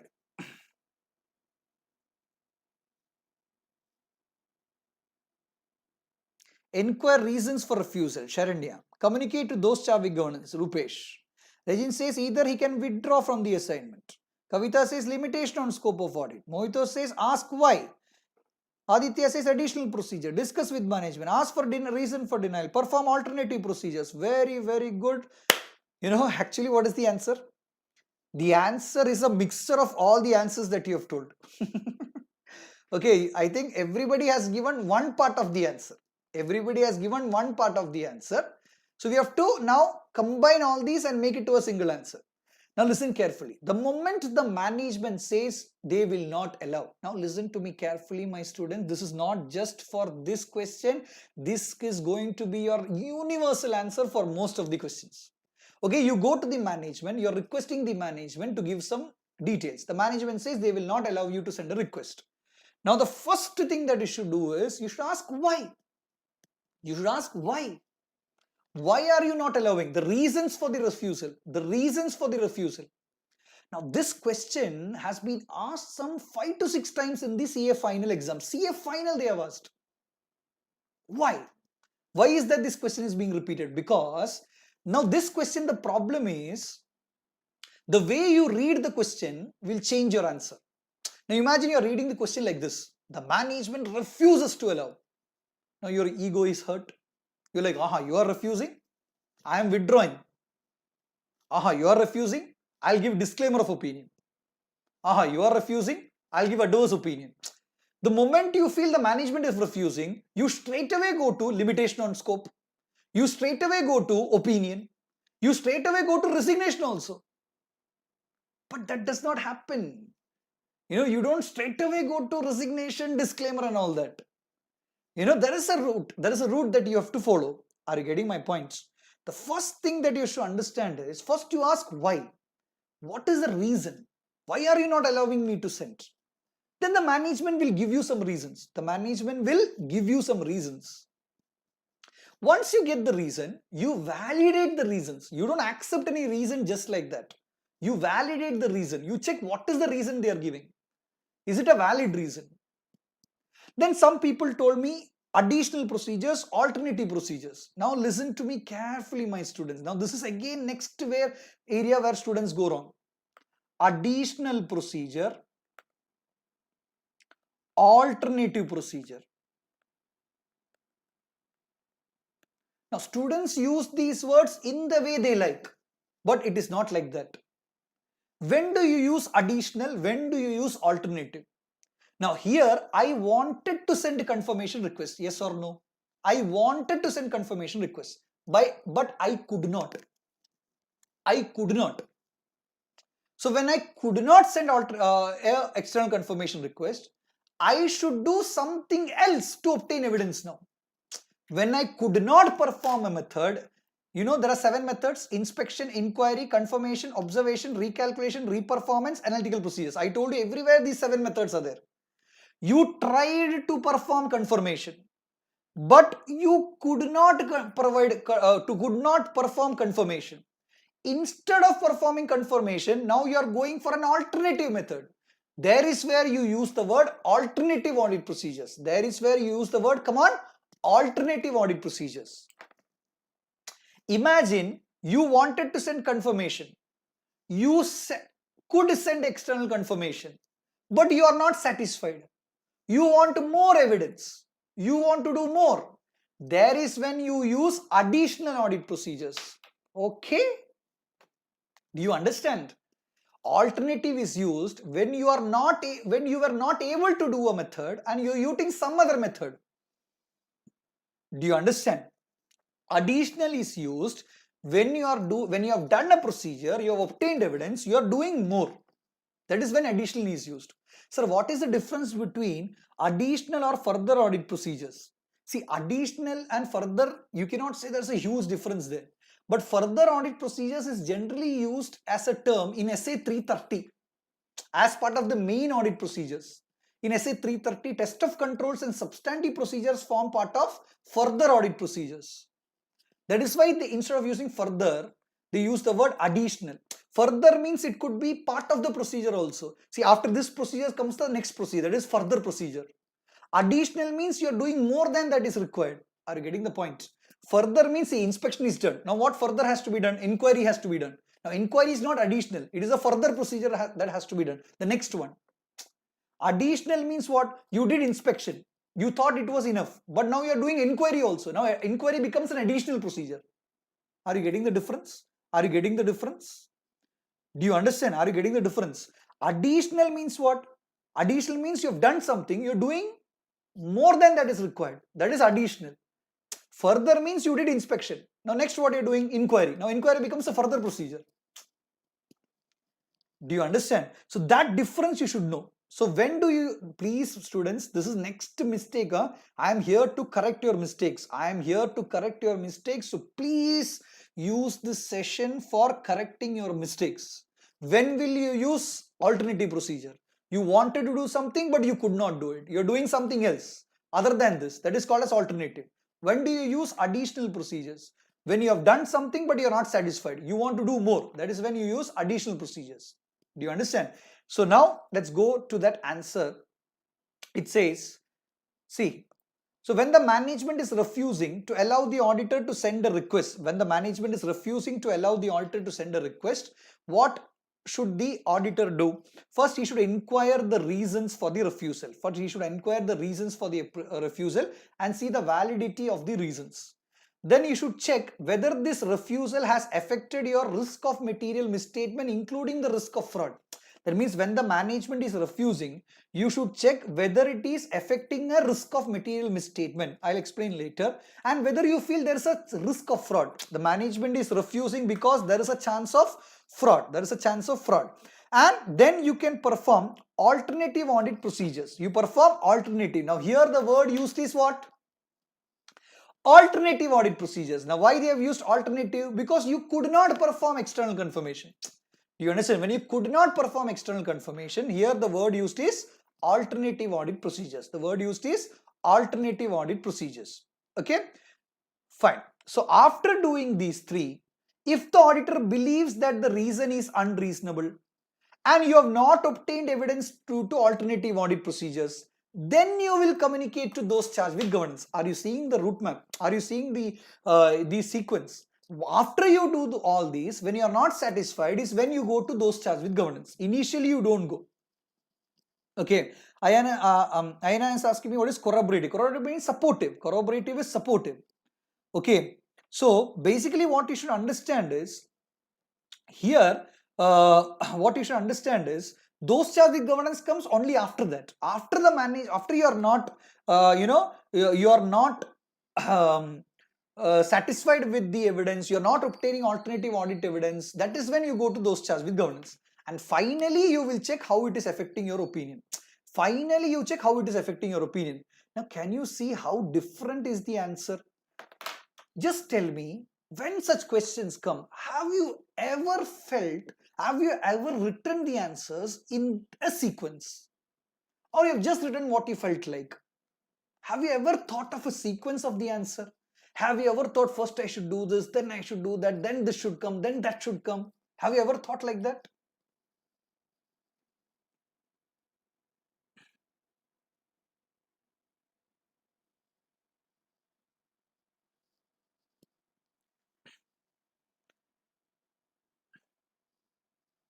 There are no revision lectures in Lakshaya's channel right now, but I'll be coming up with a complete revision lecture of CA final very soon. You'll get the updates. Okay. In my last lecture, I'll tell you my details about my Telegram channel and all those things. I'm not telling every day because last lecture is more than enough. I believe that everybody will be there with me till the last lecture. Last lecture, I'll give you all the details regarding what extra lectures I'll be doing and what you can access from where and all that. Okay. No, no, no, no, no, no, no. Look at the answer. No, no. Arjun says, "Illa ashane" in Malayalam. He's feeling so bad. He's thinking, "Oh my God, this is why I'm not getting the marks. This is the biggest issue that we are facing." Now I hope you are able to understand where you're going wrong. Okay, you're able to understand where you're going wrong. Okay, so basically sequence is very important. How you present an answer. First you ask reasons, then you check the risk of fraud, then you perform alternative procedures, then if you don't obtain, you go to those charged with governance, then you write about opinion. You don't directly go for those charged with governance, you don't directly write about opinion. Are you getting my point? It is not that you write whatever you feel like. There is a sequence to it which you have to follow.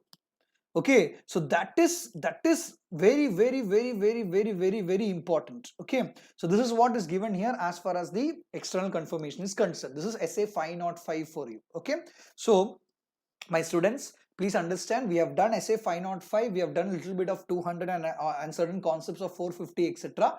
I wanted to do essay 501 and few 210 also. We will do one thing. We will do one thing. What we will do is I will not be uploading the questions today. Tomorrow, once we do these two standards, we'll go through that questions also. Once the questions get over, then we'll focus, then I'll upload it in the Telegram channel of Revision Premier League. Done? Because I don't want to rush things. I want you to understand things. Whatever I teach in the best possible manner, your mistakes has to be found out. So what we'll do the questions tomorrow. Okay, tomorrow we'll be going a little bit fast. Okay, we'll be going a little bit fast because today you have adjusted to me and you know how the things are going. So we'll be going a little bit quickly tomorrow. We'll focus more on the questions part tomorrow of these topics. Okay, so I hope Yeah, and Sajuddin asked me, can we refer the IPCC book? Very well, yes, please refer to ICC book. IPC book, you can download chapter number 3. Chapter number 3, you can download chapter number 3 from IPCC book. That is also good enough for you to refer as far as these topics are concerned. Yes, before July exams, I'll be coming up with the revision lectures. Surely I'll be coming up with the revision lectures. Are you all happy? Are you all happy? Yes? Did it go well? Are you able to understand your mistakes? Are you able to understand where you're going wrong?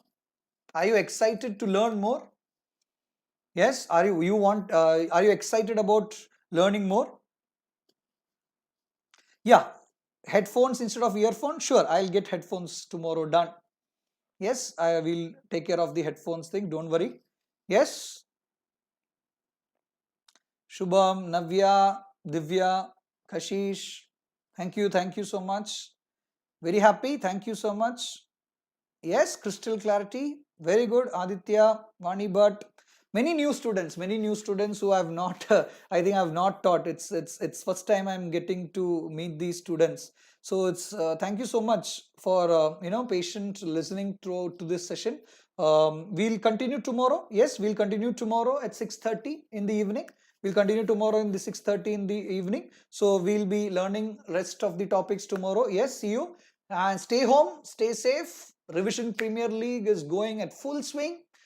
The players are batting at full swing. All the spectators watch every session very carefully. Get the most of these sessions that is going on.